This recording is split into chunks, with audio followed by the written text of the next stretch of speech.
Dear students, good morning. मैं पीयूष कुमार त्रिपाठी स्वागत करता हूं आप सभी का अपने YouTube channel SCS EDU point पर। आज मैं आपके सामने पुनः कक्षा 10 सामाजिक विज्ञान नागरिक शास्त्र के अगले अध्याय को लेकर हाजिर हूं, जिसमें हम लोग आज अध्ययन करने वाले हैं भारत के प्रमुख राजनीतिक दलों के बारे में। तो आप लोगों को ज्ञात ही होगा कि जैसा कि हम लोकतंत्र के निवासी हैं, जहाँ पर जनता के लिए और जनता के द्वारा शासन होता है, परंतु हमारे यहाँ पर देश इतना बड़ा और विविधताओं से भरा हुआ है कि जनता का प्रत्यक्ष रूप से शासन में भागीदारी करना संभव नहीं है। अतः जनता के द्वारा चुने गए प्रतिनिधि उनके कार्यों का संचालन करते हैं। तो जनता जिन प्रतिनिधियों को चुनती है वो किसी न किसी एक समूह से आते हैं और इन समूहों को ही हम राजनीतिक दल कहते हैं।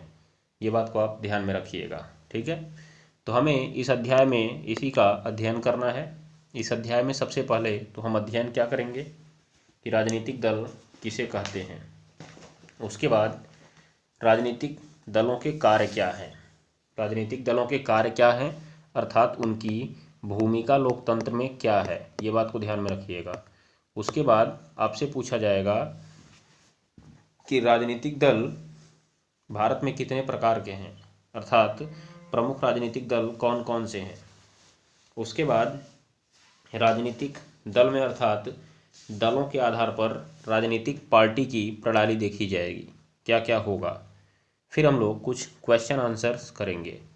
इस अध्याय से मैं पहले ही आपको बता देता हूँ कि गिने चुने 2 से 3 सवाल आपसे पेपर में पूछे गए हैं। जैसे कि आपसे पूछा गया है कि गठबंधन सरकार से आप क्या समझते हैं। दूसरा आपसे पूछा गया है कि राजनीतिक दलों के 4 कार्य बताइए। तीसरा आपसे पूछा गया है कि राजनीतिक दल से क्या तात्पर्य है। और चौथा आपसे पूछा गया है कि राजनीतिक दलों की लोकतंत्र में भूमिका क्या है, ठीक है। ये बात को ध्यान में रखिएगा। और एक आपसे पूछा गया था दल बदल कानून के बारे में, ठीक है। तो ये दल बदल कानून आपके लिए बहुत इंपॉर्टेंट कानून है, इससे सवाल आपके पेपर में पूछे जा सकते हैं। तो आइए हम लोग क्लास को शुरू करते हैं। तो देखिए, सबसे पहले तो हम लोग राजनीतिक दल की परिभाषा पढ़ेंगे। तो क्या बताएंगे इसमें हम राजनीतिक दल की परिभाषा में, राजनीतिक दल लोगों का ऐसा संगठित समूह है, राजनीतिक दल लोगों का ऐसा संगठित समूह है जो चुनाव लड़ने और सरकार बनाने के उद्देश्य से कार्य करता है, जो चुनाव लड़ने और सरकार बनाने के उद्देश्य से कार्य करता है। तो ये आपका हो गया राजनीतिक दल की परिभाषा, ठीक है। उसके बाद आप नीचे लिखेंगे कि राजनीतिक दल लोगों को यह समझाने का प्रयास करते हैं कि उनकी नीतियां दूसरों की तुलना में बेहतर हैं, उनकी नीतियां दूसरों की तुलना में बेहतर हैं और वे चुनाव में समर्थन पाकर अपनी नीतियां लागू करना चाहते हैं, चुनाव में समर्थन पाकर अपनी नीतियां लागू करना चाहते हैं, ठीक है। ये बात को ध्यान में रखिएगा। उसके बाद नीचे आप लिखेंगे राजनीतिक दल के 3 अवयव होते हैं, राजनीतिक दल के 3 अवयव होते हैं। पहला तो नेता, आप जानते ही होंगे। दूसरा उनके सक्रिय सदस्य। तीसरा उनके अनुयायी या समर्थक, इससे तो आप सभी लोग परिचित होंगे ही, ठीक है। तो ये आपका हो गया राजनीतिक दल के बारे में। अब अगला आपको कार्य क्या करना है कि आपको बताना है कि राजनीतिक दल के प्रमुख कार्य क्या हैं, राजनीतिक दल के प्रमुख कार्य क्या हैं, ठीक है। तो आप यहाँ से देख सकते हैं कि राजनीतिक दल के प्रमुख कार्य हैं क्या।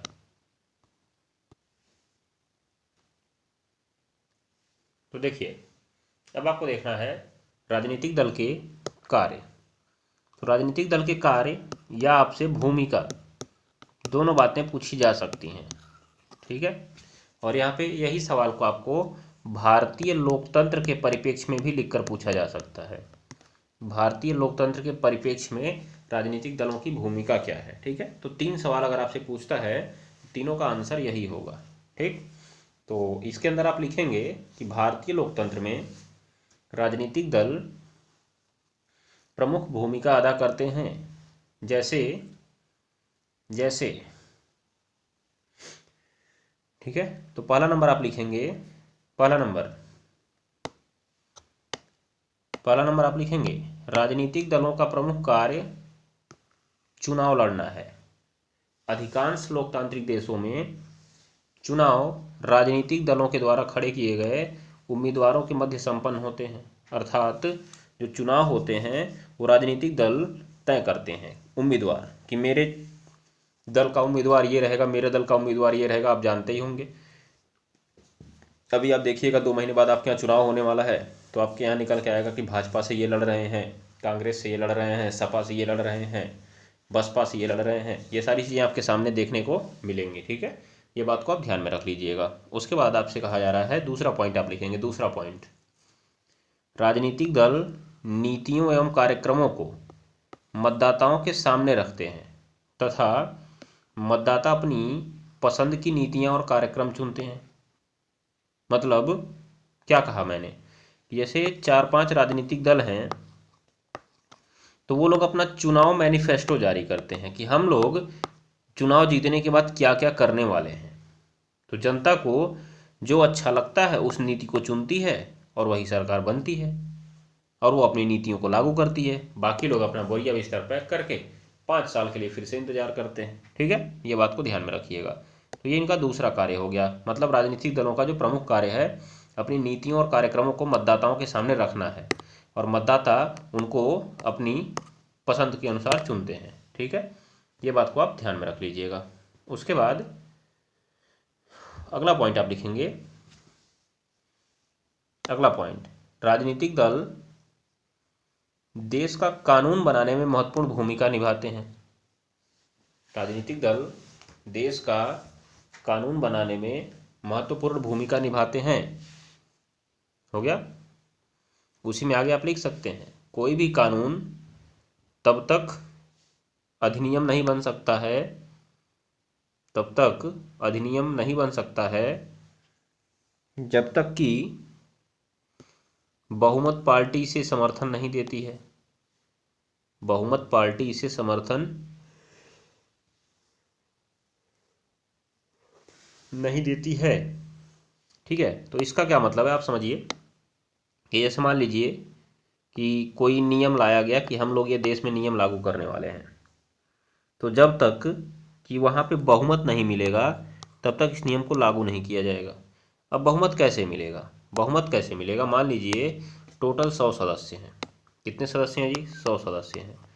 तो 100 में से कम 51 लोग का समर्थन होना चाहिए। इसे हम बोलते हैं साधारण बहुमत। क्या बोलते हैं जी, साधारण बहुमत। एक विशेष बहुमत भी होता है जो मैंने आपको पिछली क्लास में बता रखा है, जिसमें 2/3 समर्थन की आवश्यकता होती है, अर्थात कम से कम 67 सदस्यों के समर्थन की आवश्यकता होती है। याद रखिएगा आप लोग, कितने, 67 सदस्यों के समर्थन की आवश्यकता होती है, तब वो नियम पारित होता है। ठीक है, तो इसका मतलब इनमें पार्टियों की एक प्रमुख भूमिका है, ध्यान दीजिएगा। उसके बाद अगला पॉइंट लिखेंगे, अगला पॉइंट, लोकतंत्र में राजनीतिक दल सरकार बनाते और चलाते हैं। लोकतंत्र में राजनीतिक दल सरकार बनाते और चलाते हैं। हो गया, साथ ही नीतियों और बड़े फैसले लेते हैं, साथ ही नीतियों का निर्माण करते हैं और बड़े फैसले लेते हैं। ठीक है, कौन, राजनीतिक दल। मतलब हमारे देश में क्या होगा क्या नहीं होगा ये राजनीतिक दल ही तो तय करते हैं ना। जनता एक बार उनको चुन देती है, फिर 5 साल तक डमरू बजाती रहती है, इनके कान में आवाज़ नहीं जाती है, ये अपने मन में जो आएगा वो करेंगे। याद रखिएगा आप लोग। उसके बाद अगला पॉइंट लिखेंगे आप, अगला पॉइंट, कि लोकतंत्र में जो राजनीतिक दल चुनाव हार जाते हैं, जो राजनीतिक दल चुनाव हार जाते हैं वो विरोधी पक्ष की भूमिका निभाते हैं। विरोधी पक्ष, या आप विपक्ष भी लिख सकते हैं, विपक्ष की भूमिका निभाते हैं। ठीक है ना, ये ध्यान में रखिएगा। जैसे मान लीजिए कि 100 सीट थी पूरा और एक पार्टी जीत गई 60 सीट, तो अगर वो 50 + 1 जीत गई, अर्थात 51 सीट जीत गई, तो उसकी सरकार बन जाएगी। तो यहाँ तो 60 जीत गई है, इसका मतलब वो आ जाएगी आपके सरकार में। ठीक है, बाकी के जो 40 वाले बचेंगे ना, ये लोग विपक्ष का काम करेंगे। जो 40 वाले बचेंगे जो, वो विपक्ष का काम करेंगे। ये बात को आप ध्यान में रखिएगा। ठीक है, ये इनका पैटर्न होता है। चलिए उसके बाद देखेंगे आप लोग, जनमत निर्माण में राजनीतिक दल महत्वपूर्ण भूमिका निभाते हैं। ये सारे पॉइंट आप लिख लीजिए, इसमें से कम आप 5 याद करके पेपर में लिखेंगे, याद रखिएगा। जनमत निर्माण में राजनीतिक दल महत्वपूर्ण भूमिका निभाते हैं। हो गया, ध्यान दीजिएगा। और कई बार ये लोगों की समस्याओं को लेकर आंदोलन भी करते हैं। लोगों की समस्याओं को लेकर आंदोलन भी करते हैं, तथा लोगों की समस्याओं को सदन में भी उठाते हैं। लोगों की समस्याओं को सदन में भी उठाते हैं। लोगों की समस्याओं को सदन में भी उठाते हैं। हो गया, ये बात को ध्यान में रखिएगा आप लोग। चलिए उसके बाद आप लास्ट पॉइंट लिख लीजिए, राजनीतिक दल सरकार के द्वारा चलाए जाने वाले कल्याणकारी कार्यक्रमों और योजनाओं को लोगों तक पहुंचाते हैं, जिससे उसका लाभ सभी लोगों को मिलता है। राजनीतिक दल सरकार के द्वारा चलाए जाने वाले कल्याणकारी कार्यक्रमों को, हो गया, और योजनाओं को लोगों तक पहुंचाते हैं। लोगों तक पहुंचाते हैं, ठीक है, जिससे लोगों को लाभ मिलता है। जिससे लोगों को लाभ मिलता है। हो गया, चलिए हो गया। अब आते हैं हम अगली हेडिंग पे, राजनीतिक व्यवस्था प्रणाली। राजनीतिक पार्टी व्यवस्था अर्थात प्रणाली। हो गया, तो कहने का मतलब यह है कि राजनीतिक पार्टी प्रणाली का अर्थ ये है कि किसी देश में कितनी राजनीतिक पार्टियां हैं, किसी देश में कितनी राजनीतिक पार्टियां हैं, उसे ही हम राजनीतिक पार्टी प्रणाली कहते हैं। ठीक है, ये ध्यान दीजिएगा आप लोग। चलिए तो इसमें देख लेते हैं हम लोग। इस आधार पर हो गया, इन्हें 3 भागों में बांटा गया है। 3 भागों में बांटा गया है। ठीक है, 3 भागों में बांटा गया है। कौन कौन से भाग में बांटा गया है? पहला आप लिखेंगे एक दलीय शासन व्यवस्था, दूसरा आप लिखेंगे 2 दलीय शासन व्यवस्था, तीसरा आप लिखेंगे बहुदलीय शासन व्यवस्था। बहुदलीय शासन व्यवस्था। हो गया ना, ये बात को आप ध्यान में रखिएगा। चलिए तो अब जरा हम देखते हैं यहाँ से क्या होता है। जो एक दलीय शासन व्यवस्था है उसमें केवल एक ही पार्टी होती है जिसकी सरकार चलती है। एक दलीय शासन व्यवस्था जो होती है उसमें एक ही पार्टी होती है जिसकी सरकार चलती है। एक प्रकार से ये लोकतंत्र नहीं होता है, ये तानाशाही होती है, आप ये कह सकते हैं, ये तानाशाही होती है। परंतु लोगों के दिखावे के लिए बताया जाता है कि हम यहाँ पे चुनाव कराते हैं, हम ये कराते हैं, वो कराते हैं, जनता का समर्थन लेते हैं, परंतु ऐसा कुछ होता नहीं है। ठीक है, याद रखिएगा। जैसे चीन में इसी प्रकार की व्यवस्था है। हमारे शी जिनपिंग जी हैं, उन्होंने एक कानून पारित कर लिया कि जब तक हम जिंदा रहेंगे तब तक राष्ट्रपति रहेंगे। ठीक है, ये बात को ध्यान में रखिएगा। तो यहाँ पे ऐसी प्रणाली है। दूसरा 2 दलीय शासन प्रणाली। 2 दलीय शासन प्रणाली। ठीक है, तो 2 दलीय शासन प्रणाली में क्या होता है कि 2 राजनीतिक दल होते हैं। 2 राजनीतिक दल होते हैं, ठीक है ना, जो बहुमत हासिल करने और सरकार बनाने के लिए लड़ाई करते हैं। जैसे आप देखेंगे कि अमेरिका में 2 राजनीतिक दल हैं। अमेरिका में 2 राजनीतिक दल हैं जो कि चुनाव लड़ते हैं और सरकार बनाने के लिए बहुमत प्राप्त करते हैं। जैसे एक पार्टी है आपकी डेमोक्रेटिक पार्टी और दूसरी है रिपब्लिकन पार्टी। डेमोक्रेटिक और दूसरी आपकी है रिपब्लिकन। ठीक है, ये आप ध्यान में रखेंगे। तो ये है अमेरिका की कहानी। वहाँ पे दो पार्टियां हैं। इनमें होता क्या है, इनके जो कैंडिडेट होते हैं वो पहले डिबेट करते हैं। डिबेट करने के बाद इनका चयन होता है और इनका चुनाव होता है। ठीक है, ये बात को ध्यान में रखिएगा। तो ऐसी व्यवस्था यहाँ पे होती है, ध्यान दीजिएगा आप लोग। उसके बाद क्या कह रहा है, देखिए यहाँ पे कौन कौन से वाले में है। एक आपका संयुक्त राज्य अमेरिका में है और एक यूनाइटेड किंगडम में है। दो प्रमुख पार्टियां हैं, उनके बीच झगड़ा होता रहता है। ठीक है, ये बात को आप ध्यान में रख लीजिएगा। ठीक, चलिए तो तीसरा आप देखेंगे जो कि हमारे इंडिया में चलता है, जो पाएगा वही पार्टी बना लेगा, बहुदलीय शासन व्यवस्था। तो इस प्रकार की शासन व्यवस्था में दो या दो से अधिक राजनीतिक दल बहुमत प्राप्त करने के लिए चुनाव लड़ते हैं। जैसे आप अपने यहाँ ही देख रहे होंगे कि आपके आसपास के कुछ लड़के होंगे जिन्होंने दो चार लोगों को अपना पिछलग्गू बना लिया है और नेता बन जाते हैं। उनको लगता है कि नरेंद्र मोदी के बगल में कल वो बैठने वाले हैं। ध्यान दीजिएगा। तो हमारे यहाँ ऐसे बहुत सारे लोग नेता बन जाते हैं, जिनको पाए बस मैं कल से नेता बनूंगा, चार लोग को पीछे ले घूमने लगे गाड़ी पे, नेताजी बन गए। ध्यान दीजिएगा, ये हमारे यहाँ की कहानी है। इसीलिए हमारे यहाँ पे देखिए बहुत सारी राजनीतिक पार्टियां भी हो गई हैं। यहाँ पे देख रहे हैं आप क्या लिखा हुआ है, भारत में चुनाव आयोग के द्वारा ना 750 से अधिक राजनीतिक पार्टियां जो हैं पंजीकृत हैं। याद रखिएगा आप लोग, 750 से अधिक राजनीतिक पार्टियां पंजीकृत हैं। और मैं आपको आपकी जानकारी के लिए बता दूं कि भारत में कुल 6 राष्ट्रीय पार्टियां हैं और लगभग 57 राज्य पार्टियां हैं, अर्थात क्षेत्रीय पार्टियां जिन्हें आप कह सकते हैं। और बाकी की बहुत सारी तो जो हैं वो पंजीकृत ही नहीं हुई हैं अभी तक, मतलब क्षेत्रीय क्या बोलते हैं उन्हें, एक नॉर्मल पार्टी के रूप में माना गया है। ये बात को ध्यान में रखिएगा। चलिए उसके बाद यहाँ पर क्या लिखा हुआ है, दलों का गठबंधन एक शब्द लिखा हुआ है। तो यहाँ से मैं आपको एक सवाल बताता हूँ कि गठबंधन सरकार क्या है। गठबंधन सरकार क्या है, ठीक है।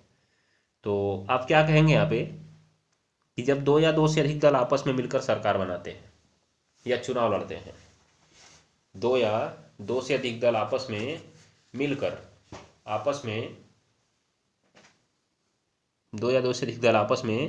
मिलकर चुनाव लड़ते हैं तो उन्हें गठबंधन कहा जाता है। और जब ये आपस में जुड़कर सरकार बना लेते हैं तो उसे गठबंधन सरकार कहा जाता है। तो देखिए ये गठबंधन जो लिखा हुआ है वो चुनाव से पहले हो जाता है, परंतु जो चुनाव के बाद का गठबंधन होता है वो गठबंधन सरकार के लिए होता है। किसके लिए होता है जी, गठबंधन सरकार के लिए होता है। ठीक है, ये बात को आप ध्यान में रखिएगा।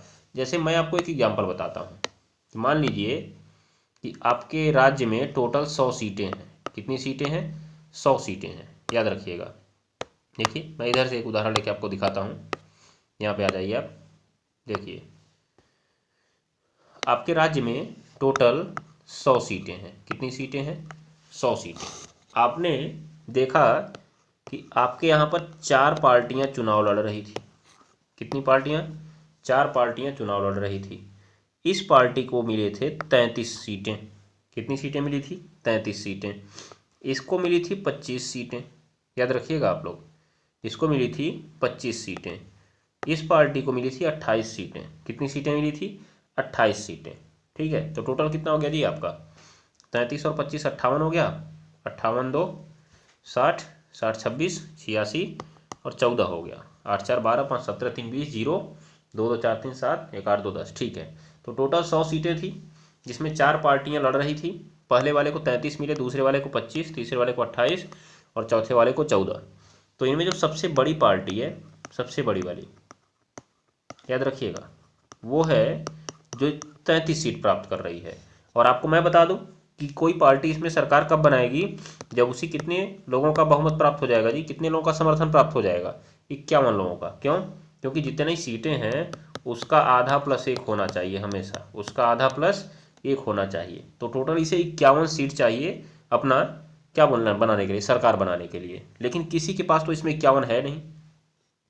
तो ये जो 33 वाली है ये तो सरकार नहीं बना सकती है, भले ही सबसे बड़ी पार्टी है परंतु सरकार नहीं बना सकती है, याद रखिएगा आप लोग।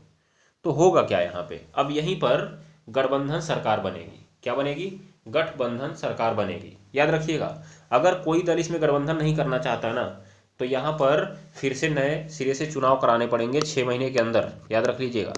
फिर से 6 महीने के अंदर नए सिरे से चुनाव कराने पड़ेंगे, ठीक है। ये बात को ध्यान में रखिएगा आप लोग, ठीक। तो मैंने कहा कि जो पार्टियां होती हैं वो सोचती हैं कि अगर 6 महीने के अंदर चुनाव हो गया फिर पता नहीं मेरी हालत क्या होगी, ले आओ हम कुछ दो लोग मिल के सरकार बना लेते हैं, कम से कम 5 साल तो चलेंगे। ध्यान दीजिएगा आप लोग। तो होता क्या है इसमें कि यहाँ पर जो कुछ पार्टियां होती हैं आपस में मिलकर सरकार बनाने का प्रयास करती हैं। जैसे ये 33 नंबर वाली है, अगर इसको 25 वाली मिल जाए तो 58 हो जाएगा। लेकिन ये 25 वाली इससे मिलना नहीं चाहती है, 25 वाली इससे मिलना नहीं चाहती है, ये बात को आप ध्यान में रखिएगा, ठीक है। तो 33 वाला सोचेगा मैं 28 वाले को बुला लूँ, तो 28 वाला भी इससे मिलना नहीं चाहता है। मतलब हो सकता है वो कट्टर दुश्मन रहा हो राजनीतिक पार्टियों में। वैसे राजनीतिक पार्टी में कोई कट्टर दुश्मन होता नहीं है। जिस दिन इनको मिला ये आपस में जुड़ जाते हैं और लड़ कट के मरती है जनता, ठीक है। ये बात को ध्यान में रखिएगा। तो आप लोग बच्चे हैं, आप लोग समझदार बनिए, इन पार्टियों के झांसे में मत आइए, पढ़िए लिखिए, पढ़ाई लिखाई करिए, क्योंकि पढ़ाई लिखाई ही आपका असली गहना है, ठीक है। पार्टियों के पीछे घूमना आपके फ़ायदे में नहीं होगा, ये बात को ध्यान में रख लीजिएगा। तो अब देखिए कि जो 28 वाली है वो इस 33 वाले से नहीं मिलना चाहती है। अब 33 वाला उस 14 वाले के पास जाके करेगा क्या, उसके पास तो 47 ही होंगे जबकि 51 कम से कम चाहिए। यहाँ पे खेला हो जाता है ये दोनों का, ध्यान दीजिएगा। ये दोनों मिल जाते हैं आपस में, और जब ये दोनों आपस में मिलते हैं तो टोटल कितने हो जाते हैं, 53 हो जाते हैं। और ये कहते हैं कि अब हम बनाएंगे सरकार, याद रखिएगा।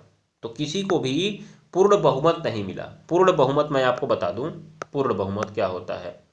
पूर्ण बहुमत आप समझ लीजिए, पूर्ण बहुमत क्या होता है। तो जब किसी चुनाव में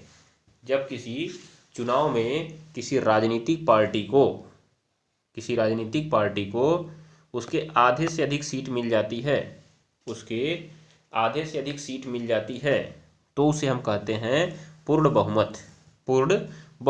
परंतु यहाँ पे ऐसा कुछ हुआ नहीं, इसीलिए इन दोनों को मिलकर सरकार बनानी पड़ी। बड़ी पार्टी थी भले ही, इसको कुछ नहीं मिला, तो ये अब बन के रह जाएगी विपक्षी पार्टी। कैसी पार्टी बन के रह जाएगी जी, विपक्षी पार्टी बन के रह जाएगी, और सरकार बना देंगे ये लोग, ठीक है। अगर यही 33-25 मिल गए होते तो भी सरकार बन जाती। तो इसी बात को हम कहते हैं गठबंधन सरकार, ठीक है। तो आप क्या कहेंगे कि गठबंधन सरकार की वह स्थिति है जब चुनावों में किसी राजनीतिक दल को स्पष्ट बहुमत नहीं मिलता है, अर्थात पूर्ण बहुमत नहीं मिलता है। तो दो या दो से अधिक पार्टियां आपस में मिलकर सरकार बनाती हैं, इसे ही हम गठबंधन सरकार कहते हैं। अभी आपको लिखना है कि आप इस बात को लिखते कैसे हैं, ठीक है। आप इस एग्जाम्पल को भी उसमें लिख सकते हैं अपने पेपर में, याद रखिएगा, ठीक है। तो क्या हो गया, लिख लिया आपने, गठबंधन सरकार बनाते हैं और सरकार चलाते हैं, ठीक है। ये बात को आप ध्यान में रख लीजिएगा। चलिए अब जरा हम लोग आगे की हेडिंग पे चलते हैं। हमारी आगे की हेडिंग क्या है, जरा इसको देखिए आप लोग। तो यहाँ मैंने आपको दिखा दिया कि बहुदलीय शासन व्यवस्था, दो दलीय शासन व्यवस्था और एक दलीय शासन व्यवस्था, ये मैंने आपको दिखा दिया। यहाँ पे देखिए दलों का गठबंधन भी मैंने आपको बता दिया। ये लिखा हुआ है आदर्श पार्टी प्रणाली। तो क्या लिखा हुआ है कि यह निर्धारित नहीं किया जा सकता है कि किस शासन व्यवस्था को आदर्श पार्टी प्रणाली के रूप में माना जाए। एक आदर्श पार्टी प्रणाली एक लंबे समय की कार्यप्रणाली के बाद स्वयं विकसित होती है, क्योंकि इसमें समाज की प्रकृति, राजनीतिक विभाजन, राजनीति का इतिहास, चुनाव आदि महत्वपूर्ण भूमिका होती है। इसका आपको कोई मतलब नहीं है पढ़ने का, ये बात को ध्यान में रखिएगा आप लोग। आगे देखेंगे आप लोग, यहाँ पे लिखा हुआ है राजनीतिक दलों में लोकप्रिय भागीदारी। ये भी आपके किसी काम का नहीं है, ये हेडिंग आपके काम की नहीं है, इसलिए मैं इसकी चर्चा ही नहीं करता हूँ। हमारे लिए ये हेडिंग इंपॉर्टेंट है और वेरी वेरी इंपॉर्टेंट है, ठीक है। राजनीतिक दलों के प्रकार, ठीक है। तो राजनीतिक दल के प्रकार क्या है, तो वही कहानी है कि राजनीतिक दल जो हैं वो कई प्रकार के हो सकते हैं, जिसमें से दो प्रमुख होते हैं, एक राष्ट्रीय दल और एक राज्य दल, अर्थात क्षेत्रीय दल भी इसे कहते हैं। क्या कहते हैं, क्षेत्रीय दल कहते हैं। तो जैसे मान लीजिए कि इसका मतलब क्या है कि जैसे हमारा इंडिया है, टोटल हमारा इंडिया है, तो एक ऐसी पार्टी जिसको पूरे भारत में मान्यता प्राप्त है, जिसको पूरे भारत में मान्यता प्राप्त है, उसे हम बोलेंगे राष्ट्रीय दल। क्या बोलेंगे जी? राष्ट्रीय दल बोलेंगे, याद रखिएगा आप लोग। उसके बाद जिसे हमारे भारत के किसी एक राज्य में मान्यता प्राप्त है, उसे हम क्षेत्रीय दल बोलेंगे। क्या बोलेंगे? क्षेत्रीय दल। उसके बाद एक देखिएगा, अगर कोई पार्टी 4 राज्यों में क्षेत्रीय दल का दर्जा पा जाती है तो उसे आप राष्ट्रीय पार्टी कहेंगे, याद रखिएगा। अर्थात एक ऐसी पार्टी जो 4 राज्य में क्षेत्रीय पार्टी कही जा रही है, उसे आप क्या कहेंगे? राष्ट्रीय पार्टी कहेंगे। अभी हाल ही में एक नई राष्ट्रीय पार्टी बनी है जिसे हम लोग कहते हैं आम आदमी पार्टी, आप अरविंद केजरीवाल जी की है। ठीक है, ये बात को आप ध्यान में रख सकते हैं। ठीक है, तो चलिए हम लोग जरा आगे बढ़ते हैं। अब यहाँ से हमारी कंडीशंस क्या होती है कि ये राष्ट्रीय दल होते क्या हैं और इनकी निर्माण की शर्तें क्या क्या हैं, इनके निर्माण की शर्तें क्या क्या हैं। तो जरा आप यहाँ पे ध्यान दीजिएगा। सबसे पहले आप लिखिएगा आप राष्ट्रीय दल की मान्यता प्राप्त करने की शर्तें।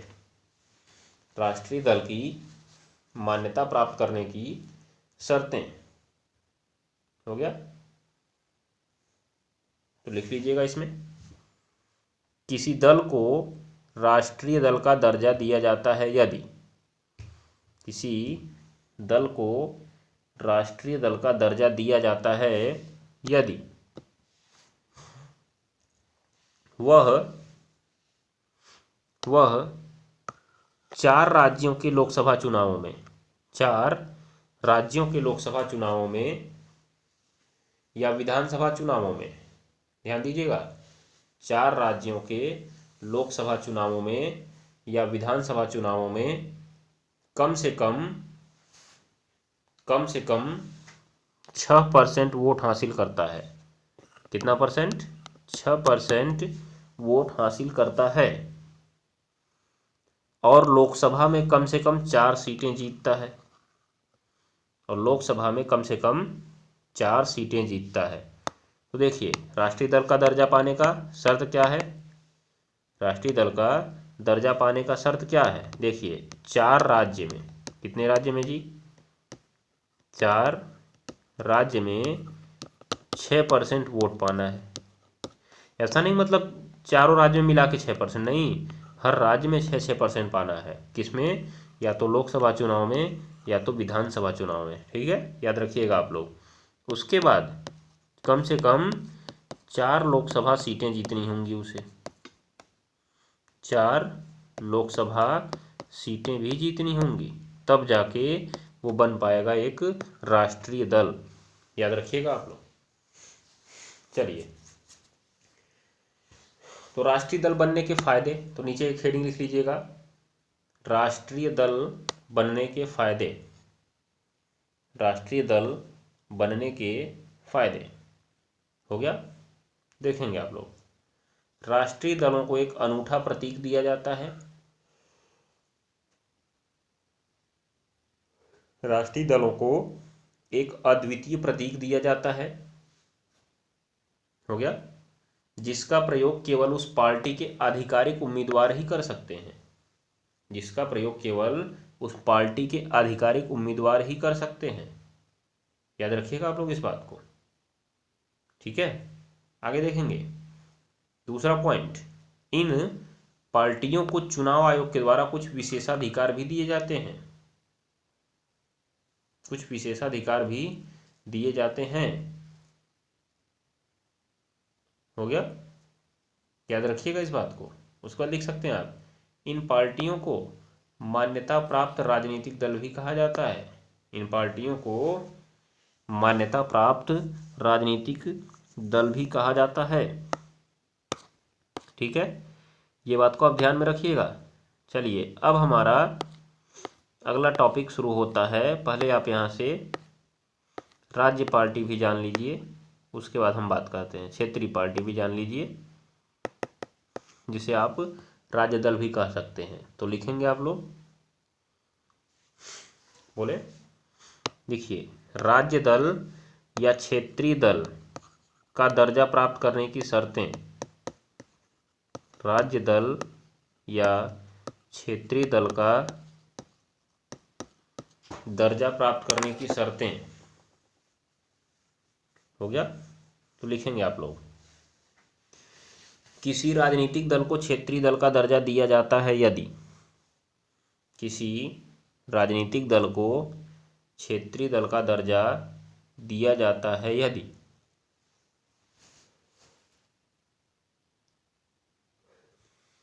किसी राजनीतिक दल को क्षेत्रीय दल का दर्जा दिया जाता है यदि वह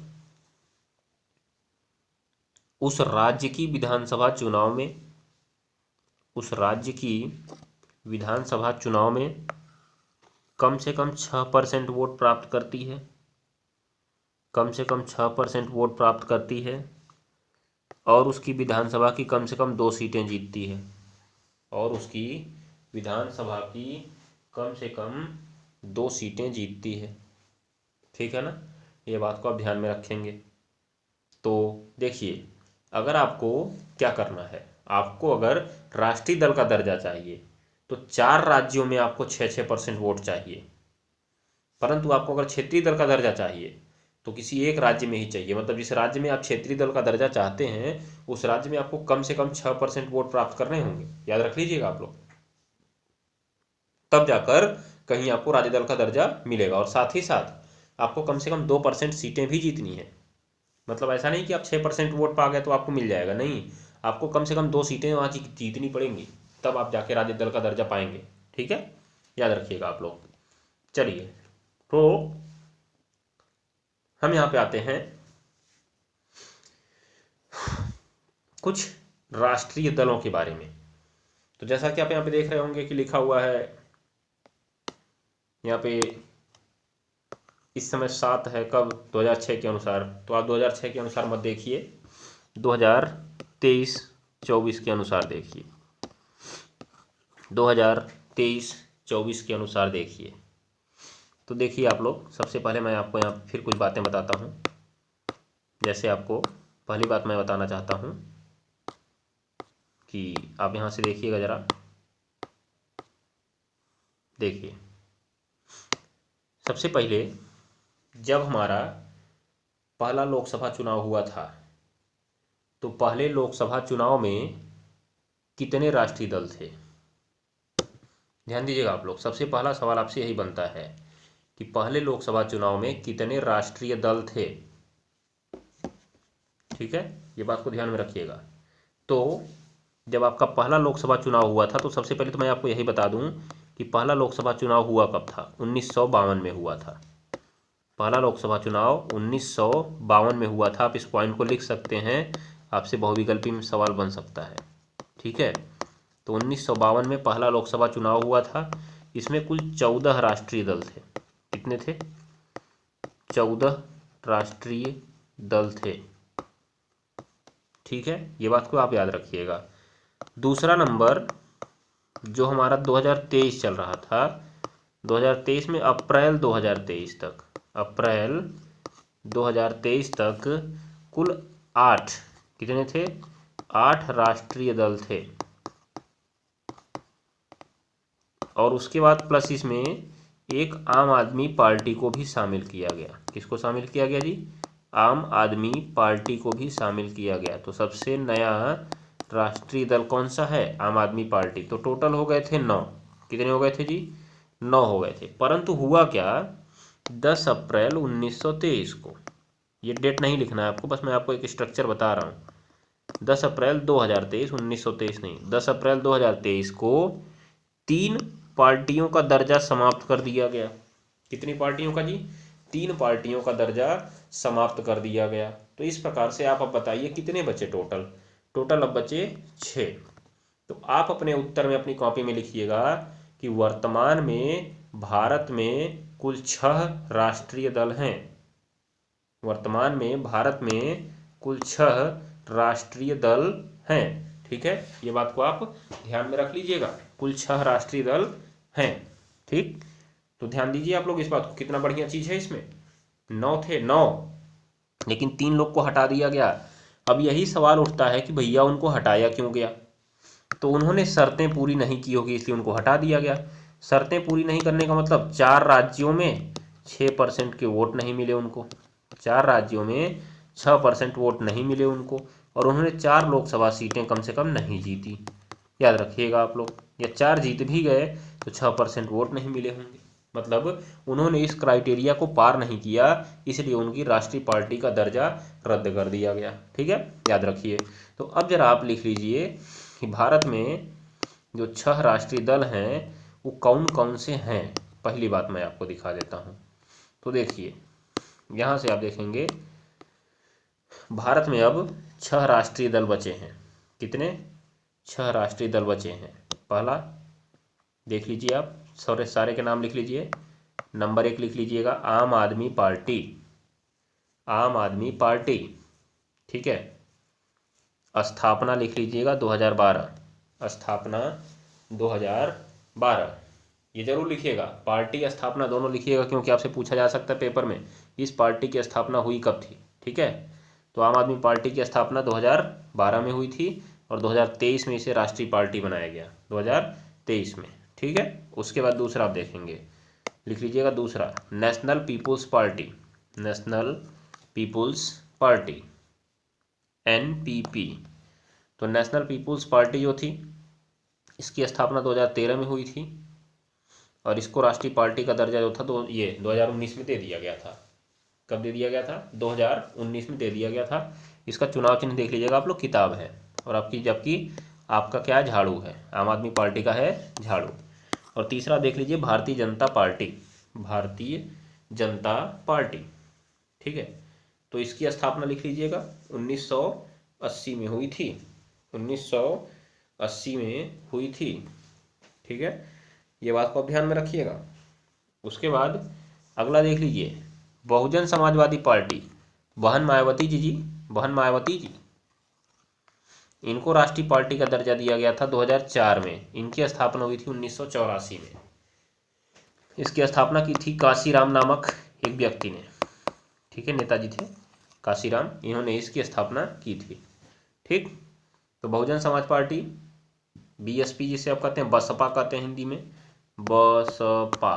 ठीक है, इसकी स्थापना 1984 में हुई थी। सबसे पुरानी पार्टी हमारे देश की है कौन सी? सबसे पुरानी पार्टी है कांग्रेस, भारतीय राष्ट्रीय कांग्रेस। 1885 में इसकी स्थापना होती है, 1885 में ही इसकी स्थापना होती है। ठीक है, याद रखिएगा आप लोग इसको।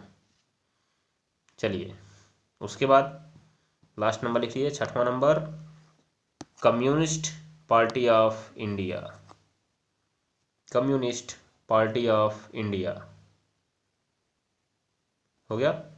इसकी जो स्थापना हुई थी 1964 में हुई थी। कब हुई थी? 1964 में हुई थी। ये बात को आप ध्यान में रख लीजिएगा। चलिए, तो ये हो गए आपके 6 राजनीतिक पार्टियां। यहाँ पे आपको इनके नाम फिर से लिखे हुए दिख रहे हैं, कौन कौन से हैं। अब देखिए पहले 8 कौन कौन से थे, इसको भी देख लीजिए आप लोग को, और किसको किसको हटाया गया आप देख लेंगे यहाँ पे।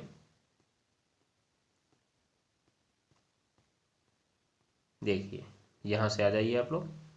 पहला आपको दिख रहा है भारतीय राष्ट्रीय कांग्रेस, नंबर 1। नंबर 2 आपको दिख रहा है भारतीय कम्युनिस्ट दल। नंबर 3 दिख रहा है भारतीय साम्यवादी दल। नंबर 4 दिख रहा है भारतीय जनता दल। आपको दिख रहा है बहुजन समाज दल, अर्थात बहुजन समाजवादी पार्टी, बहुजन समाज पार्टी। उसके बाद है all India Trinamool Congress, AITMC भी बोलते हैं इसको। फिर राष्ट्रवादी कांग्रेस दल, फिर नेशनल पीपुल्स पार्टी और आम आदमी पार्टी। तो इसमें से मैं आपको बता दूं किसको किसको समाप्त कर दिया गया है। एक आपका ये राष्ट्रवादी कांग्रेस पार्टी है जो 1999 में स्थापित हुई थी, हटा दिया गया इसको, घड़ी था चुनाव चिन्ह।